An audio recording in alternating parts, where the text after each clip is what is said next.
Kami bersyukur kepadamu Tuhan, pada pagi hari ini, untuk hujan yang turun ini, membuat udara menjadi segar. Dan kami bersyukur, kalau hujan ini pun tidak menghalangi perjuangan dan hati kami, untuk boleh bersama-sama beribadah, mendengar Engkau berfirman kepada kami. Tuhan, kami bersyukur, kami boleh meninggalkan segala rutinitas kami. Dan pada pagi hari ini dan hari ini, kami boleh benar-benar mengkhususkan diri kami untuk boleh mendengar Engkau berfirman. Kami sangat memohon belas kasihan-Mu atas kami Tuhan. Berbicaralah Engkau kepada kami. Dan biarlah Tuhan, ada hati yang sungguh-sungguh siap oleh Roh-Mu yang kudus untuk mau disingkapkan, diterangi, bahkan dibaharui oleh Engkau ya Tuhan melalui firman-Mu yang penuh kuasa. Kami sangat memohon belas kasihan-Mu supaya Roh-Mu yang kudus bekerja menolong kami, bukan hanya mengerti firman-Mu, tetapi menolong hati kami boleh melihat kasih Tuhan dan boleh benar-benar mau diubah oleh Engkau. Terima kasih Tuhan, Engkaulah menghalau segala kuasa kegelapan yang membuat kami tidak bisa berkonsentrasi ataupun mengerti firman-Mu. Terima kasih Bapa, hamba-Mu menyerahkan diri kepada Engkau. Biarlah Tuhan leluasa memakai dia untuk apa yang Kau mau dia boleh katakan. Di dalam nama Tuhan Yesus kami berdoa. Amin. Selamat pagi untuk kita semua. Iya. Pagi hari ini kita akan belajar dari kitab Markus 11 ayat 15 sampai 19.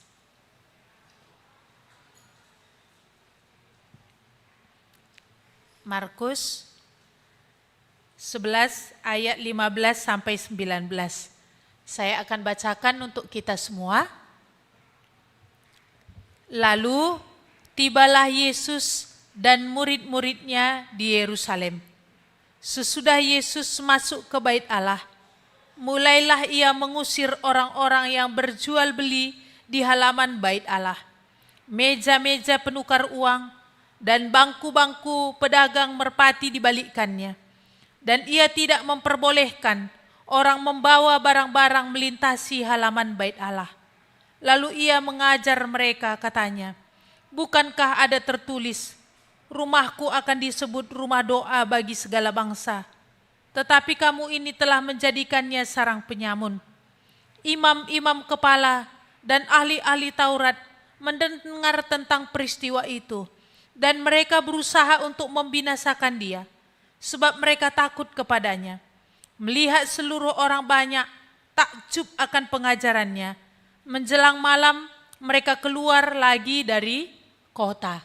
Ya, mari kita melihat kertas suarta kita dibasuh untuk mendapat bagian dalam Tuhan. Ini temanya ya. Iya. Rumah Tuhan adalah rumah doa bagi segala bangsa. Sudah berubah fungsi menjadi sarang penyamun. Yesus masuk ke rumah Tuhan dan membersihkannya serta mengembalikan pada fungsinya, agar semua bangsa beroleh datang kepada Allah dan dapat bagian di dalamnya. Iya. Mari kita melihat pertanyaan yang pertama.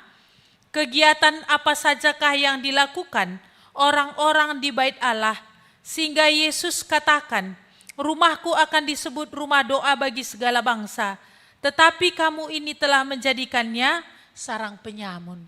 Iya. Kita sudah bisa baca ya. Kalau minggu lalu pun ini sudah sedikit disinggung. Bagaimana ketika Tuhan meninjau kegiatan yang ada di bait Allah, sungguh-sungguh sudah berubah fungsinya. Yang harusnya tadi bait Allah itu adalah tempat berdoa bagi segala bangsa. Tetapi bagian pelataran yaitu tempat segala bangsa untuk akan berdoa, itu sudah menjadi tempat berjual beli. Ada meja-meja penukar uang. Iya. Karena koin yang beredar di luar yang bergambarkan kaisar dikatakan ini najis untuk masuk ke bait Allah. Maka dibuat koin tanpa ada gambar, sehingga kalau ada orang mau beribadah kepada Tuhan, mau membawa persembahan, mereka harus tukar dulu. Karena dikatakan yang gambar kaisar enggak boleh masuk ke bait Allah. Ini najis, seperti itu mereka katakan. Tetapi ini adalah sebenarnya politik dan juga menjadi sarang untuk mencari uang oleh imam-imam kepala, ahli-ahli Taurat bersama dengan Herodes tentunya pada masa itu yang berkuasa ada di sana ya. Untuk bisa menjadi jalan juga mengumpulkan upeti kepada kaisar. Jadi kita melihat di sini bisa kita bayangkan kalau situasi yang ada di bait Allah itu, di mana bait Allah harusnya menjadi tempat berdoa, tempat beribadah, memuji Tuhan, mendengarkan pengajaran. Kira-kira kayak mana udah ini ya? Ribut kan? Kacau kan? Secara khusus yang paling gak bisa berkonsentrasi itu adalah orang-orang dari bangsa-bangsa lain yang mau datang beribadah kepada Tuhan. Jadi di sini tadi dikatakan Tuhan udah sarang penyamun kamu buat menjadi sarang perampok. Kenapa? Kalau mereka membawa uang koin dari luar, kalau mereka akan beli koin yang ada di bait Allah, tentu nilai jualnya, nilai beli mereka semakin tinggi. Padahal kita tahu secara perekonomian orang Israel ini kan sudah tercekik ya. Karena mereka dijajah. Semua dibuat upeti. Semua dipajaki. Terlebih lagi ada lagi bea untuk bait Allah, cukai untuk bait Allah. Kita ingat waktu itu ketika diminta ya cukai kepada Petrus, kau enggak bayar cukai untuk bait Allah, seperti itu ya. Yesus tanya kepada Petrus kemudian setelah orang yang menagih itu pulang. Petrus enggak punya uang untuk bayar itu. Yesus tanya, dari mana biasanya negara mengambil cukai? Dari bangsa-bangsa lain. Tetapi apa kata Yesus? Supaya itu tidak menjadi batu sandungan bagimu dan bagiku.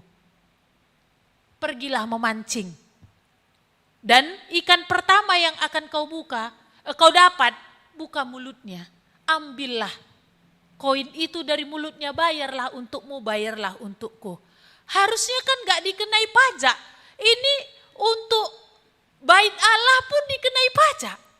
Jadi kan ini benar-benar sudah sangat sulit ya, kalau seorang Petrus saja pun tak sanggup bayar ya. Sampai Yesus suruh dia mancing. Bagaimana rakyat yang lain? Ini sebagai gambaran betapa sulitnya keadaan itu yang dialami oleh orang-orang Israel. Tetapi ketika beribadah pun inilah yang terjadi. Ya. Walaupun di satu sisi juga ya, yang membeli juga merasa seperti kayak diringankan juga. Enggak seperti direpotkan. Tetapi kita melihat keadaan di bait Allah itu sungguh-sungguh sudah menyimpang dari apa yang menjadi seharusnya.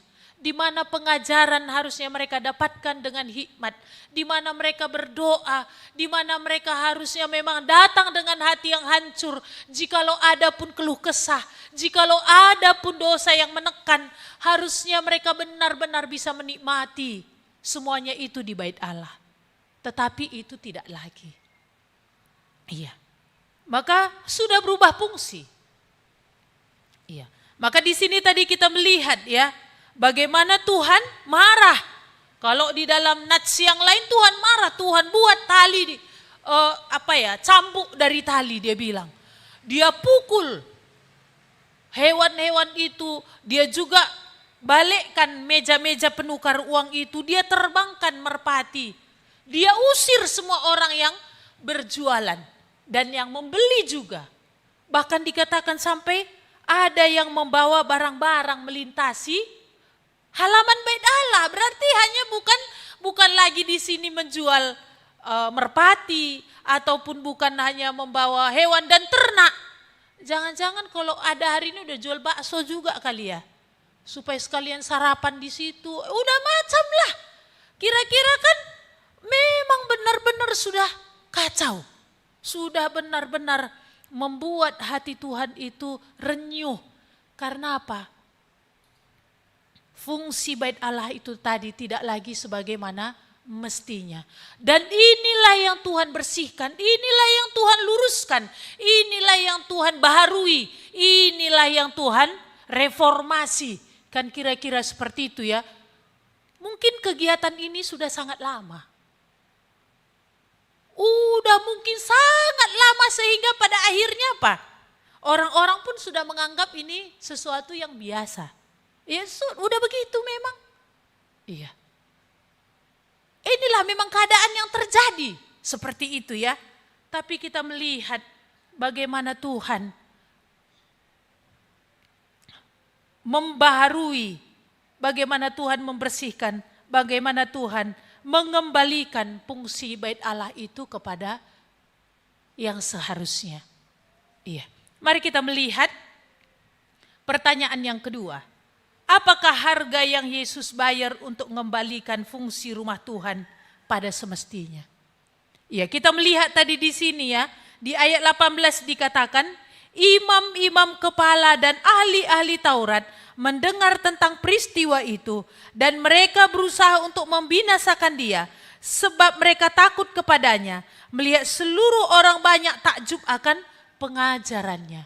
Kita melihat di sini imam-imam kepala semakin bulat hatinya.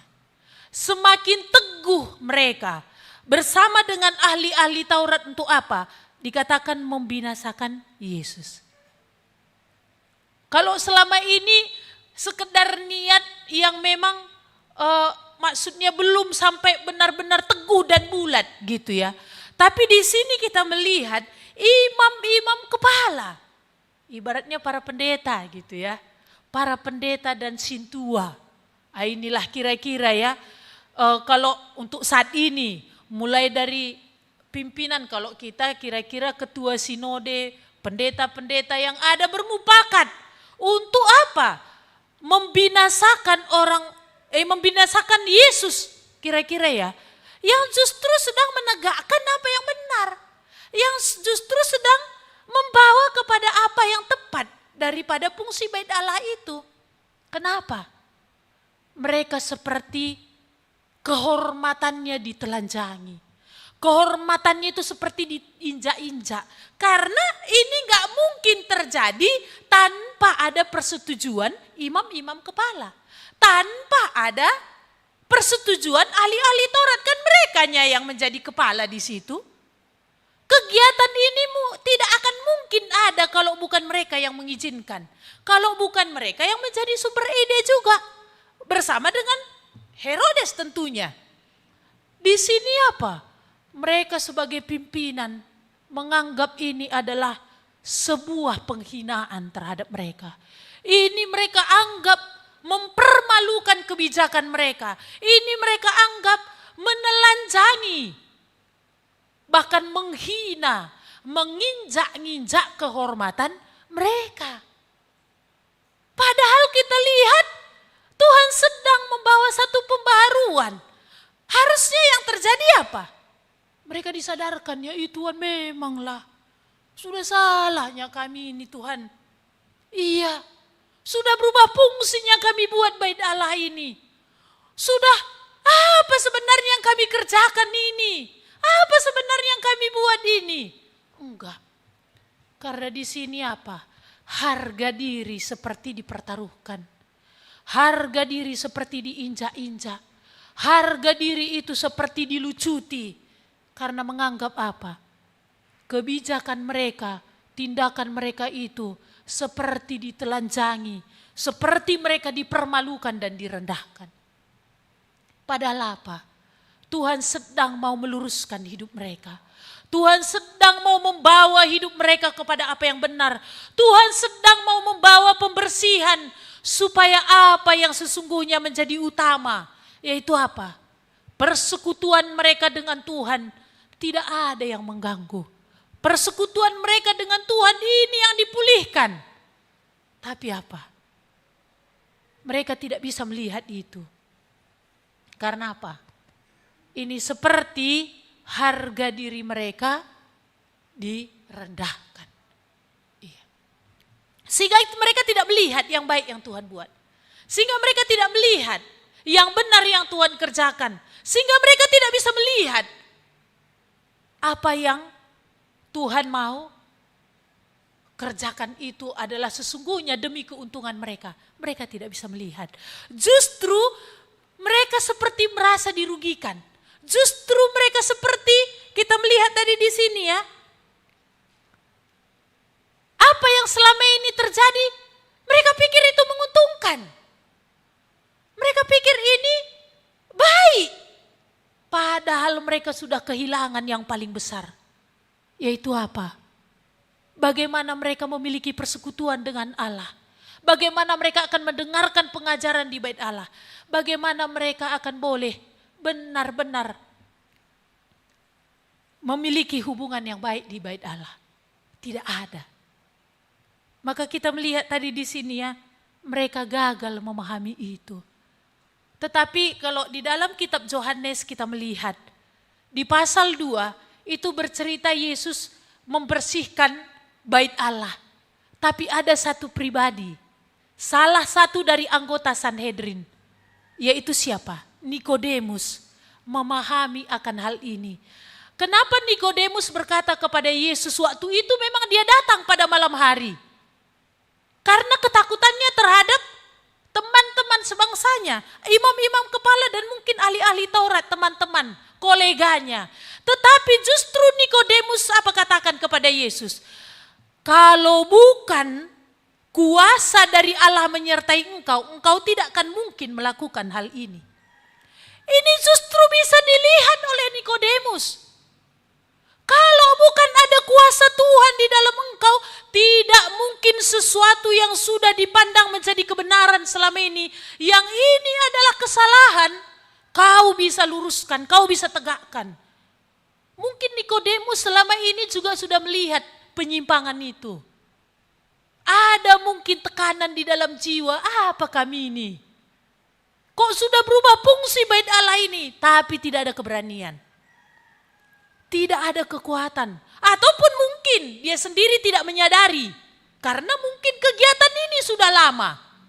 Tetapi begitu Yesus dengan kemarahan yang besar membersihkan bait Allah itu, meluruskan fungsinya, disitulah Nikodemus matanya dicelikkan, pikirannya diterangi. Tuhan, engkaulah guru yang diutus oleh Allah. Kalau tidak ada kuasa dari Tuhan padamu, tidak mungkin hal ini engkau kerjakan. Iya. Gimana ya? Kadang kita mengharapkan hamba Tuhan itu elus-elus kita ya, nggak apa-apa gitu ya. Kita lebih senang hamba Tuhan yang kayak mana? Hamba Tuhan salah pun kita, ya si Toto kan gitu ya. Kalau ada ketidakbenaran pun di situ, ya dia berusaha adaptasi dan kompromi. Seperti itu yang kita harapkan. Atau siapa yang senang kayak gini? Yang menegakkan kebenaran, tetapi menelanjangi harga diri. Yang menegakkan kebenaran, tapi mempermalukan harga diri. Tapi di dalam harga diri yang ada di situ, ada dosa yang bersarang. Bagaimana? Hari ini pun kan lebih enak dengar hamba Tuhan. Kalau lembut-lembut khotbahnya dalam artian jangan kalilah ekstrim kali, keras kali. Janganlah sampai seperti itu. Lihat selama ini tidak ada yang menegakkan hal ini. Tetapi Yesus marah dan murka atas ketidakbenaran, atas apa yang sudah menyimpang, Atas kehormatan Tuhan yang justru diinjak-injak. Kan itu kehormatan Tuhan yang justru diinjak-injak mereka. Di mana bait Allah harusnya orang-orang mendengarkan pengajaran. Di mana bait Allah harusnya mereka boleh dengan hikmat berdoa. Membawa segala hati yang hancur. Tetapi justru menjadi sarang penyamun. Kita melihat di sini Tuhan murka ketika bait Allah itu berubah fungsi, kehormatannya itu diinjak-injak. Dia dihinakan. Iya. Maka kita lihat tadi di sini ya. Apa harga yang Yesus bayar untuk menegakkan kebenaran ini. Untuk menjadikan fungsi bait Allah ini kepada semestinya. Dari sejak hari ini sudah sepakat dan bulat hati semua imam kepala bersama dengan ahli Taurat untuk membinasakan Yesus. Maka kita lihat beberapa hari kemudian, setelah dari saat ini mereka cari jalan dan cara bagaimana untuk boleh membinasakan Yesus. Dan kemudian mereka melihat celah itu ada lewat muridnya Judas. Sehingga apa? Beberapa hari setelah ini, apa yang menjadi niat mereka itulah tercapai. Mereka menyalibkan Yesus untuk harga membersihkan bait Allah. Yesus yang akan dibinasakan. Yesus yang akan dibunuh. Yesus yang akan digantung. Yesus yang dilenyapkan. Inilah harga yang Yesus bayar untuk menegakkan kebenaran. Dan Yesus tahu itu. Yesus tahu. Tapi ini dia lakukan. Kenapa? Supaya kehormatan Allah itu dikembalikan. Supaya bangsa itu boleh kembali bersekutu, memiliki hubungan dengan Allah. Supaya fungsi bait Allah itu dikembalikan. Inilah kasih Allah. Dia tahu demi membersihkan bait Allah ini, harga yang harus dia bayar nantinya apa? Dia akan dibunuh. Dia tahu itu. Tapi apa? Apakah dia pentingkan dirinya? Tidak. Demi yang baik itu akan jadi dalam diri bangsa-bangsa, bukan hanya orang Israel. Apakah Tuhan mementingkan nyawanya? Tidak. Demi kasihnya kepada bangsa-bangsa dan juga orang-orang Israel. Besar ya harga yang Yesus bayar ini kan. Iya. Maka apa yang kita bisa melihat di sini dari aplikasi ini? Apakah saudara tahu harga yang Yesus bayar untuk membasuh kita agar kita mendapat bagian di dalamnya? Sebenarnya bait Allah ini tadi adalah sebagai gambaran tubuh kita ini adalah Tuhan katakan, tubuhmu itu bait roh Allah. Harusnya tubuhmu itu menjadi tempat di mana Tuhan dipermuliakan. Bagaimana kita memperlakukan tubuh yang Tuhan berikan ini? Apa yang kita buat dengan tubuh yang Tuhan berikan ini? Apa yang kita buat dengan hidup yang Tuhan berikan ini? Apakah kehormatan Tuhan terlihat lewat di hidup kita ini? Apakah kemuliaan Tuhan terpancar lewat di hidup yang Tuhan berikan ini? Apakah Tuhan dipermuliakan lewat hidup yang Tuhan berikan ini? Tuhan menenun kita di dalam rahim ibu kita dengan sangat dahsyat dan ajaib. Dia menenun tulang-tulang kita yang tidak kelihatan. Firman Tuhan katakan di dalam Mazmur 139 itu, tulang-tulangku engkau bentuk di dalam bagian bumi yang paling bawah. Tanpa ada satupun orang mengetahuinya. Kita, ibu itu sendiri pun tak tahu. Kemudian karena ada reaksi kan begitu ya.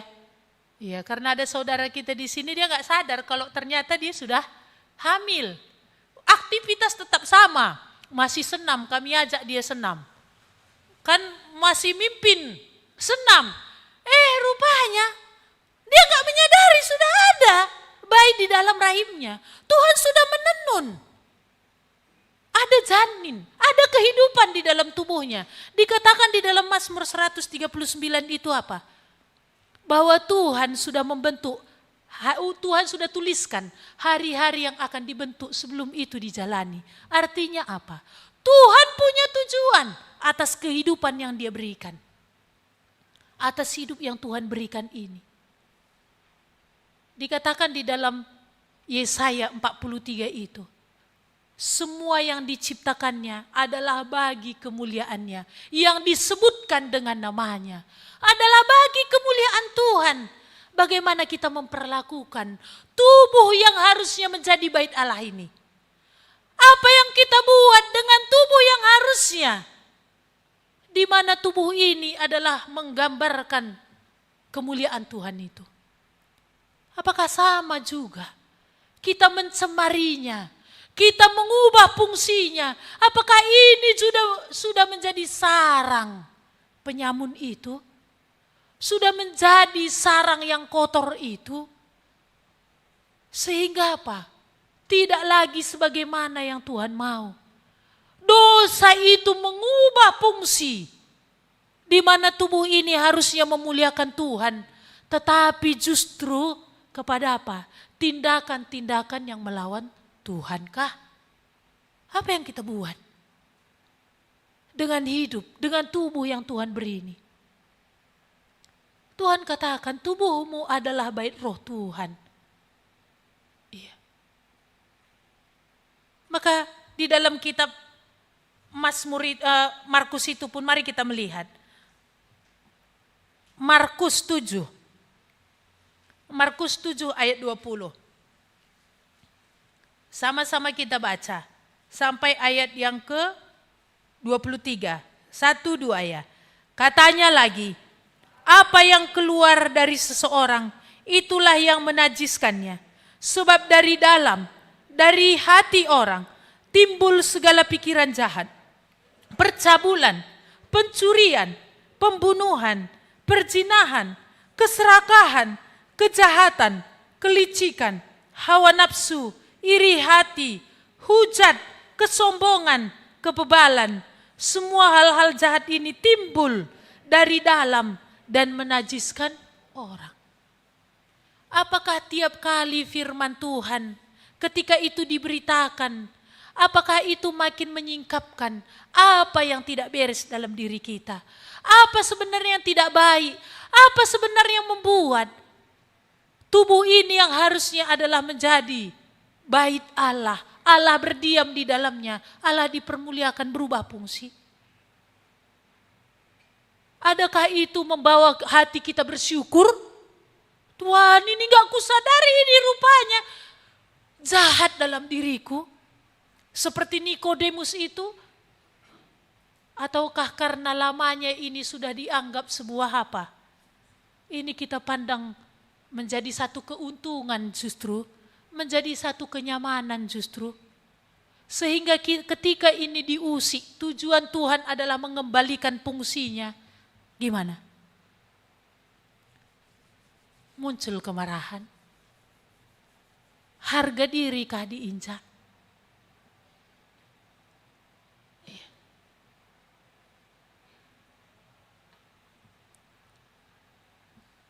Saya juga ada marah ya. Ketika saya dibandingkan. Dibandingkan gitu, marah. Aku bukan dia, dia bukan aku. Aku adalah aku, dia adalah dia.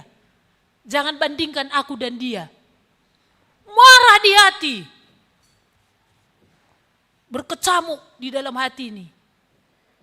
Tapi Tuhan bilang, kenapa kau marah? Kalau dia membandingkan engkau, bukankah jangan-jangan tujuannya supaya kau belajar dari dia? Apa yang baik pada dirinya? Kenapa kau marah? Kenapa aku marah? Karena aku merasa direndahkan. Kenapa aku marah? Karena harga diriku seperti dipertaruhkan. Tetapi justru ini yang Tuhan lihat. Tapi ini yang gak kulihat. Ada hal yang bersarang. Yaitu kesombongan. Di mana ini aku tidak makin bisa diajar oleh Tuhan. Apa yang pemicunya ketika aku dibandingkan? Keluar dari dalam, aku adalah aku, dia adalah dia. Aku bukan dia, dia bukan aku. Marah. Tapi ketika dibawa hati ini, Tuhan kenapa aku ini? Apa ini? Tuhan katakan, inilah yang gak kau tahu tapi aku tahu. Tapi inilah yang membongkar. Percakapan inilah yang membongkar itu. Jadi ini ya. Sampai-sampai yang mengatakan itu saya mau apa? Saya mau luruskan dia gitu ya kan. Ini saya gak ngomong gitu kan. Saya pendam di hati. Yang saya ucapkan tadi itu cuma di hati, belum saya katakan. Saya mau katakan, aku adalah aku, dia adalah dia, mau saya katakan begitu. Tapi itu masih di dalam. Syukurlah itu belum terucap. Kan gitu ya. Tapi justru Tuhan terangi ke dalam. Kenapa kau terganggu? Yohanes dibandingkan. Ketika muridnya datang, satu orangnya yang melapor sama murid kan. Yesus yang dulu dibaptis sama gurumu itu, sudah lebih banyak dia baptis orang loh. Dan lebih banyak pengikut dia sekarang. Oh, murid ini panas ketika guru ini dibandingkan dengan Yesus kan. Waktu itu kan mereka belum kenal Yesus ini siapa kan. Murid ini panas, langsung datang sama Yohanes. Guru-guru, orang-orang bilang, padahal satu orang yang melapor ya kan, tambah hiperbola kan, karena udah panas. Orang-orang bilang, yang kau baptiskan dulu itu pengikutnya udah lebih banyak. Lebih banyak dia udah membaptis orang daripada engkau. Apa Yohanes katakan? Dia memang harus makin bertambah. Aku harus makin berkurang. Dia yang harus makin kelihatan. Aku yang makin harus tidak kelihatan. Tidak ada seorang pun bisa mengambil dari bagi dirinya kalau tidak dikaruniakan. Wah, gak mempan ya, karena sudah rendah. Kenapa ini tadi mempan? Karena memang gak sadar tinggi kan. Iya. Tapi ini Tuhan mau luruskan.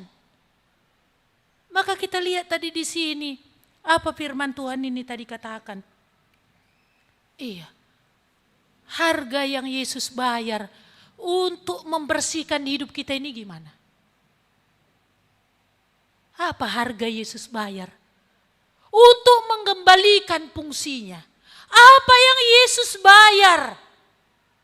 Supaya kita kembali, tubuh kita ini menjadi bait Allah. Di mana roh Allah yang harusnya berdiam di dalamnya, bukan dosa yang bersarang. Di mana Allah yang harusnya dipermuliakan, bukan harga diri di sana yang makin tinggi. Tapi apa harga untuk mengembalikan fungsi bait Allah ini? Yesus bayar dengan apa? Dia mati.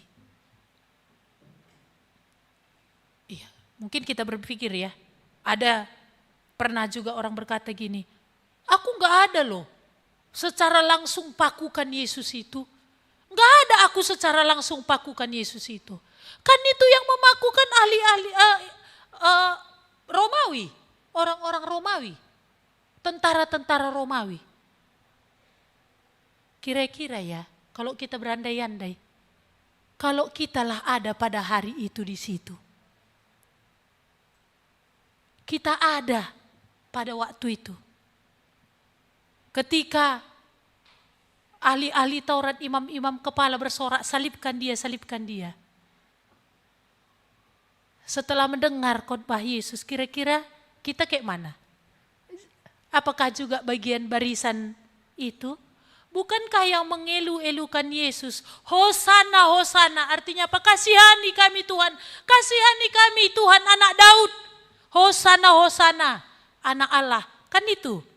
Sebelumnya kan ketika Yesus masuk ke bait Allah, orang-orang yang berkata Hosana, Hosana bagi anak Daud, kemudian teriakannya apa?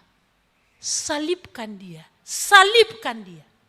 Kalau begitunya ramenya yang berbicara, bernyanyi hosana hosana, harusnya kalah imam-imam kepala ahli-ahli Taurat kan? Kalau jumlah mereka berapa lah itu?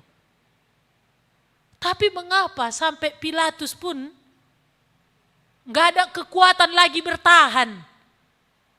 Bahwa apa? Dia ini nggak bersalah, nggak ada lagi kekuatannya. Karena teriakan semua orang, salibkan dia, salibkan dia. Iya. Maka kita melihat apa yang Yesus bayar untuk meluruskan hidup kita, untuk mengembalikan fungsi bait Allah ini, untuk mentahirkan hati kita ini, supaya boleh roh Allah yang berdiam di dalamnya. Dikatakan apa? Dia mati untuk membayar dosa kita. Inilah harga dia bayar. Saya mengingat ya, pengalaman saya juga awal-awal belajar gitu ya, sebelum datang sama Tuhan. Ketika awal-awal belajar firman Tuhan, di sini nih banyak berkecamuk marah ketika firman Tuhan diberitakan. Dosa terus. Pengalaman saya juga rupanya itu. Dosa terus. Tersinggung. Kenapa dibongkar masa lalu? Ditelanjangi semua. Supaya makin kusadari harusnya di mana di sini Tuhan yang berdiam, roh Allah yang berdiam.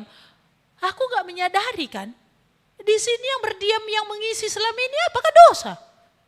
Dosa terus, dosa terus, gitu juga. Tapi apa? Inilah kasih Tuhan tadi, yang terus bekerja oleh rohnya yang kudus memakai firman, makin menerangi. Makin menelanjangi, apa rupanya untungnya ku pertahankan hidup di dalam dosa itu. Kalau itu akan membawaku kepada kebinasaan. Bukankah kalau Tuhan yang ada di situ berdiam, aku mendapatkan hidup yang kekal. Hidupku akan dipimpin untuk diluruskan. Aku akan makin dituntun kepada apa yang benar. Aku akan dibawa kepada apa yang membawa damai sejahtera.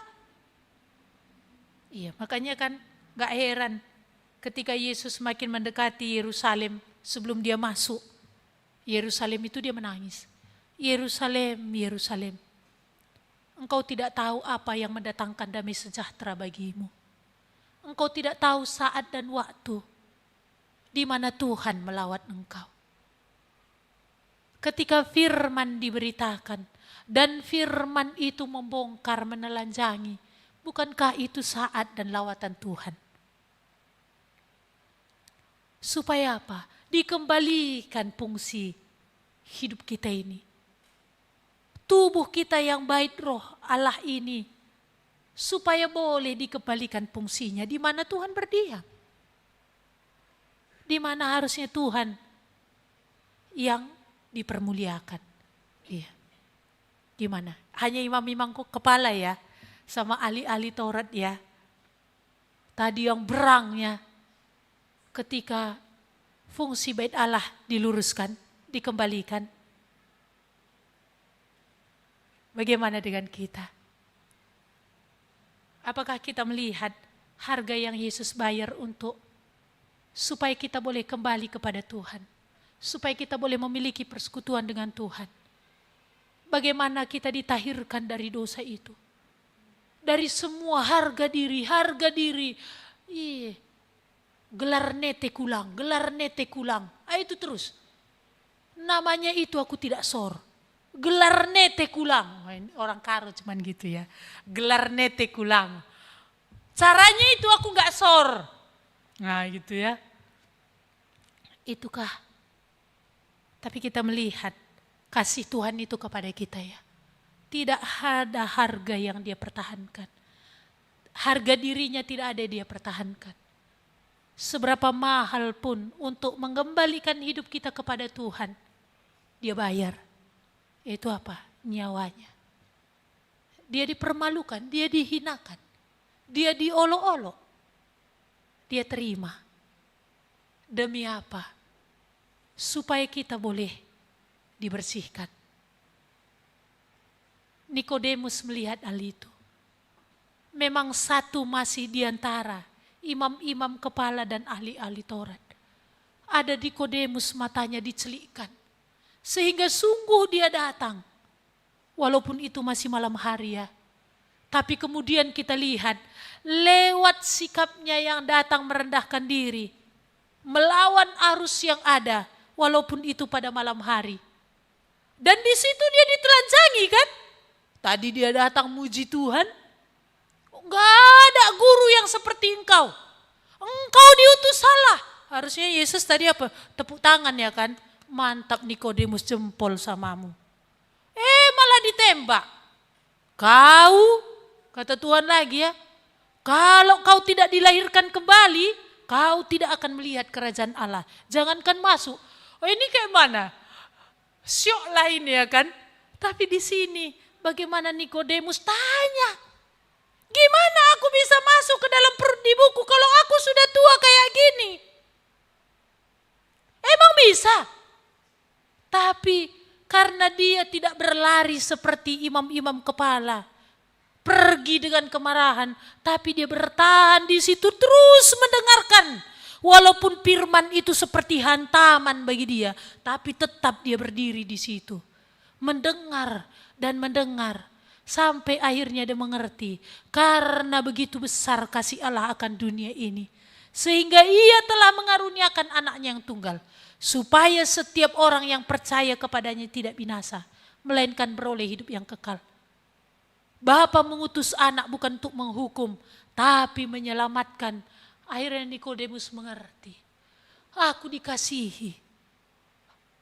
Aku bukan untuk dihukum kalaupun ditelanjangi seperti ini, tapi untuk diselamatkan.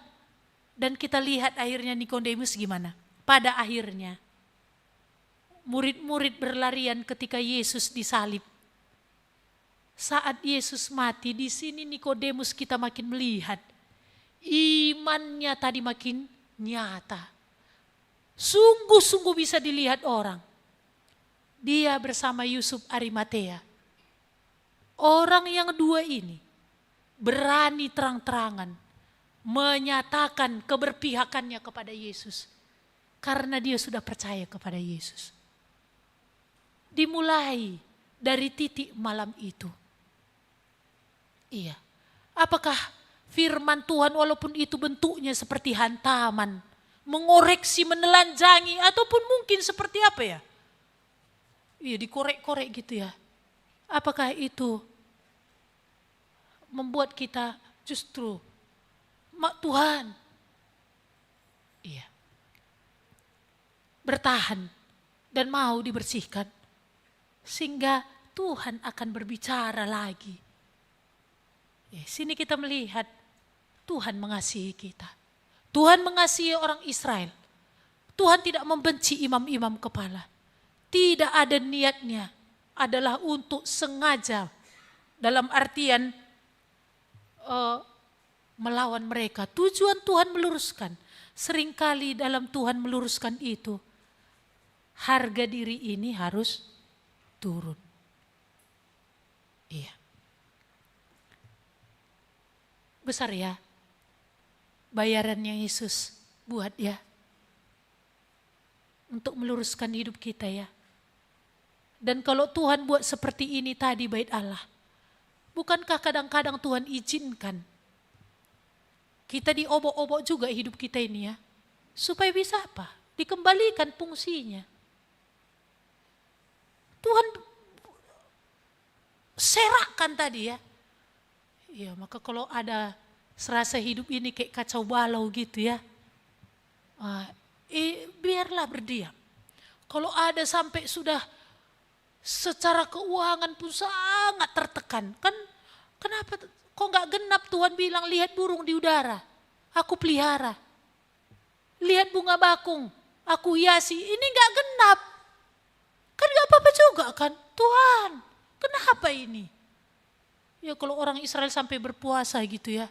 Sebagai mau mencari wajah Tuhan. Apa sebenarnya Tuhan mau katakan. Karena mereka gak pahami lagi.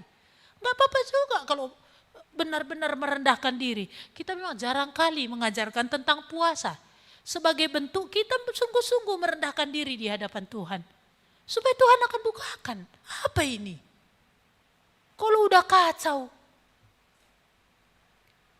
Adakah sebenarnya Tuhan mau mengembalikan fungsi?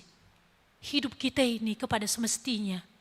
Di mana Tuhan yang harusnya dipermuliakan, di mana Tuhan yang harusnya berdiam, di mana Tuhan yang harusnya terlihat kehormatannya. Maka ya, ini masing-masing ya kita ya. Iya. Pertanyaan yang kedua, apakah saudara sudah memberi diri untuk dibasuh oleh Tuhan Yesus agar saudara mendapat bagian di dalam Dia?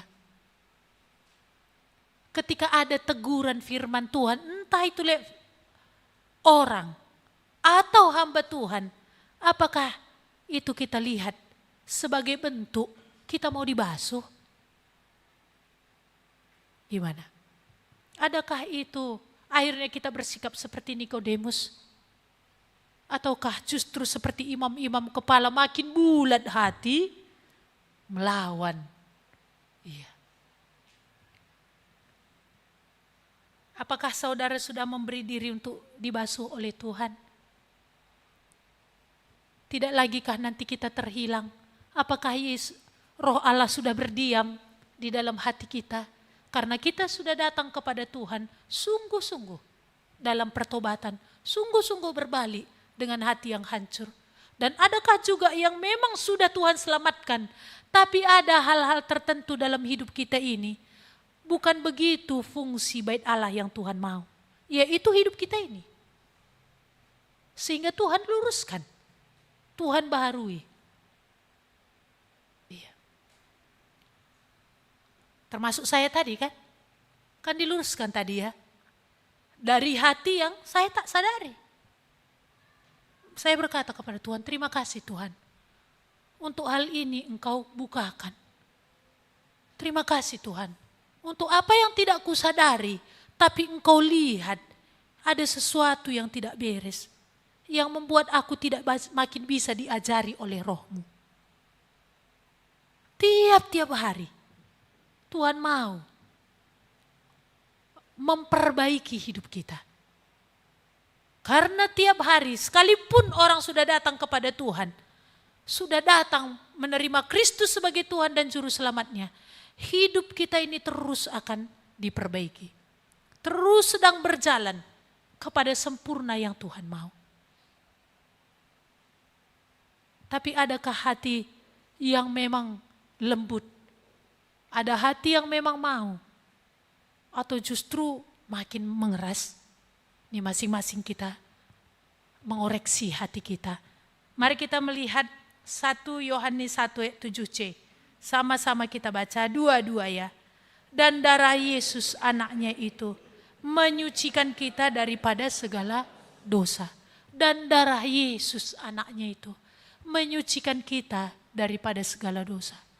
Mari kita berdoa. Tuhan, kami sangat bersyukur. Sekalipun dan sering kali firman-Mu itu sepertinya keras.